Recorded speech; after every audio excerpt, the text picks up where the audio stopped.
I'm speaking to you now as residents of Edgerton to call attention to the housing crisis for low-income families in Monroe County. As a community member, I feel I have the responsibility to inform myself about all demographics. I have grown up very lucky, and I realize now that it is extremely rare. As a child, I took for granted that I lived in a house where I had my own room and a backyard. I took for granted how great the public school systems were in my town, and I took for granted having food on the table every night.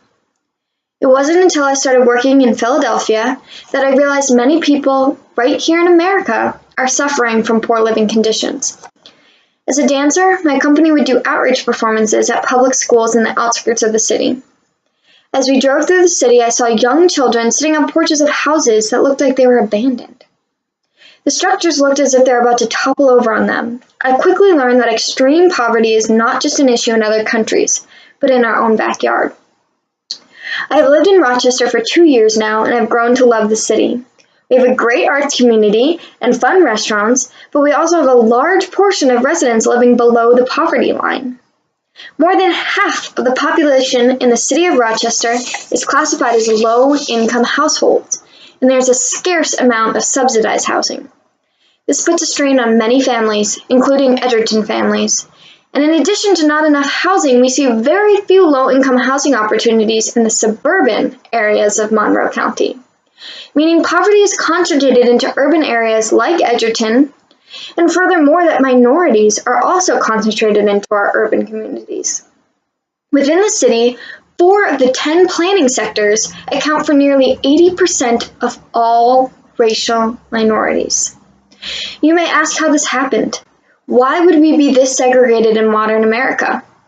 The unfortunate reality of our county is that we only have enough subsidized housing for 1/3 of low-income families living in Monroe. Subsequently, when our families are finally off the ever-growing waiting list for subsidized housing vouchers, they are only given 60 days to pick out an apartment, meaning that families can only choose from what is available in that short period of time, and as it stands, over 80% of vouchers are for apartments in downtown Rochester. This leads to most of our low-income families living in one area. The concentration of subsidized housing vouchers is extremely unfair because it is hard for our lower-income families to find opportunity to live in the suburbs. The surrounding suburbs have much better school districts than Edgerton for families with children. Recently, there was a single mother who had gotten lucky enough to find housing in the suburbs. She unfortunately had issues with the landlord and applied to move. But because of the short timeline to find a new place, she wasn't able to find another suburban apartment. This meant that she was forced to move back into the city and send her child to a different school.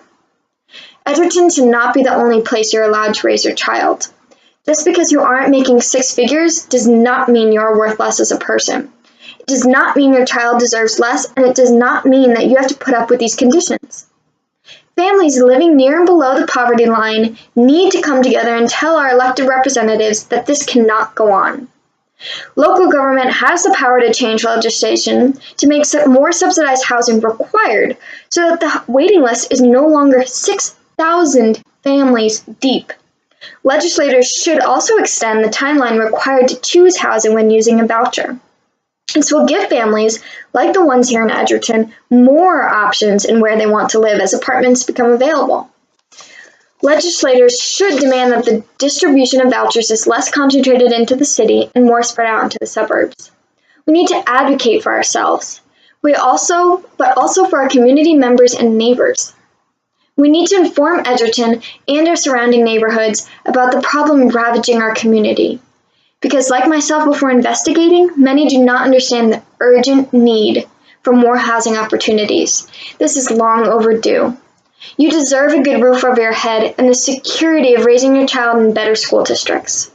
In the north end of our city, including this Edgerton community, nearly half of our children aren't receiving high school diplomas. Children can't stop growing. They can't wait for schooling. They need help now. Without a proper education, they can't find good-paying jobs and move out of the city.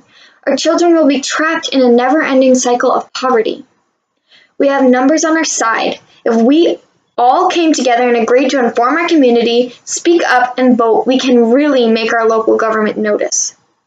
We need to let the representatives of Edgerton know that everyone is worthy of acceptable living conditions. Our elected officials need to hear our voices. If we write letters, make calls, and peacefully protest long enough and passionately enough, they will have to listen. Edgerton, if you are ready to make a change, I am holding a meeting next Saturday at the Edgerton Community Center to organize a protest outside City Hall. We can't let the wealthy population, afraid of change, dictate what happens to our community. We need diversity, opportunity, and equality.